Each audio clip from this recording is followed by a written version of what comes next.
So ayan good morning, December 10, local time, Sunday ng December 10, sorry. Ayan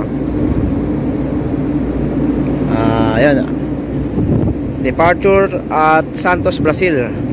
Heading po kami sa Rio de Janeiro, no?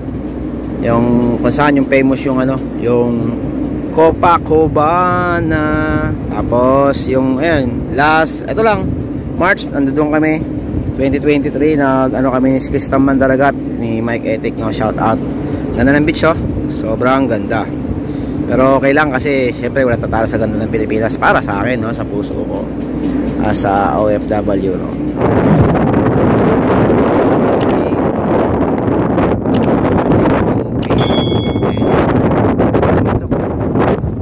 Punta kami susunod sa may Christ the Redeemer, I mean. So, hindi ako sure kung yun yung bundok na yun, pero ayun guys, makikita nyo may mga nakaabang na parang cable car nila, no? Hindi ko alam kung saan yung exact location ng Christ Redeemer, pero ayun, may nakita akong cross doon, nakatipang Jesus Christ, natakpan ng mga ulap, parang siya na yun, no? Nakatipa. Ito, yan, Christ Redeemer, no? I'm not sure, kaso may entrance dyan. Siyempre, tourist spot yan, yung sinabi ni Vin Diesel, this is Brazil. Yan. Sana may pagkakataong makalabas tapos ng after ng duty or makuha yung provision, no? Meron mga delivery. Ganda ng bundok nila, pero panis pa rin yung mga yan sa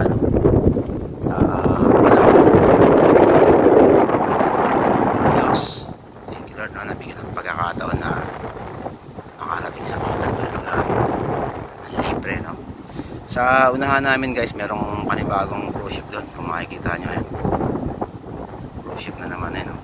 Either IMSC or RCCL, I'm not sure kasi malayo, hindi ko makita.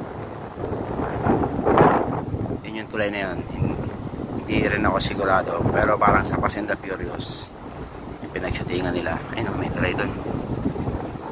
Ayun, anyway, shoutout sa lahat ng aking friends, no? Tsaka sa aking asawa at dalawang anak, Sheila Sharmasi. Shoutout, tapos from Santos to Rio de Janeiro. Thank you, Lord, no?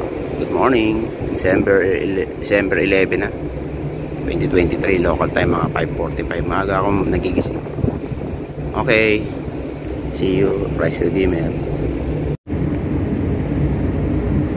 Ayan, no? Arrival at Rio de Janeiro, no? Last March 2023 this year, no? Andun kami sa may tapat ng Chubibo, Ferris wheel, no? Sa Star Pan, ayan, together with si Kristan Mandaragat, no? Shout out kay Mike Etik. Muli kami nito, brother. Ayan, ayan, may cruise ship na naman, guys, ano kasi to, isa sa dating capital city ng Brazil, no? Kaya layo natin may mga cruise ship, ano, MSC na naman, no? Hindi ko naman pangalan, pero mamaya tingnan natin, we will see. Parang doon na naman nga siguro, sa medyo Vivo. Naswertehan ko yung gantong biyahe 2 beses, no? May park, ganda, may swimming pool, ganda. May park doon, ayun ang Christ Redeemer, ayun, sa taas. Siya nga yung kanina nakita ko, no? Ayun, yung Jesus Christ na nakatipa. Salamat sa Diyos at mapupuntahan na kita, no? Kasi nakaraan, di ako nakapunta dyan. March kami kasi wala akong pera, $20 lang pera ko. Anyway, ayun, kami po pesto sa may malamang sa Chubibo yan, sa Ferris wheel, I mean. Sana para malapit lang. Ano to? Okay, nagkita kami ulit ni MSC Cebu. Andito lang pala siya. Si MSCCP pala to. Okay guys, yung na-vlog ko nung una. Ayos, no? Ayos. Babos. MSCC view, no? Ano? Dito naman siya nagpunta. Nakarang vlog ko dito, di ba sa Santos? Ngayon dito lang pala. Makakabisado ko yung labas dito kasi nakalabas nga kami ni Mike yan sa may Ferris wheel na yan. Sumakay kami. Tapos yun, kung maganda yung klima, yung weather, makakapunta kami doon sa Christ Redeemer. Thank you.